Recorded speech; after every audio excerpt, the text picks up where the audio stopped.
বাবা, রোজ রোজ এই load shedding, low voltage, গরমে প্রাণটা বেরিয়ে যাচ্ছে। এইভাবে থাকা যায় না। আর আমি দেরি করবো না, কিছুতেই না। আমি ওই রেমন্ডের সোলার সিস্টেম বাড়িতে এনে বসাবো, আমি ঠিক করে ফেলেছি। আর এইরকম সহ্য করা যায় না।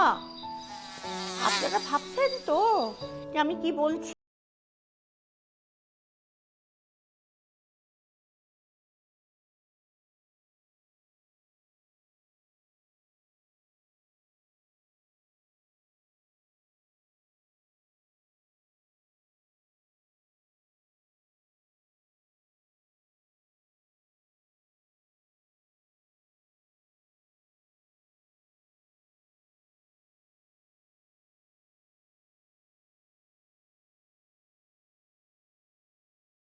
সোলার সিস্টেম, হ্যাঁ, এনে যত তাড়াতাড়ি সম্ভব বাড়িতে বসিয়ে দিন, দেখবেন কত আরামে থাকবেন। তখন কিন্তু আমার কথা এই যে আমি বললাম মনে পড়বে, বুঝেছেন?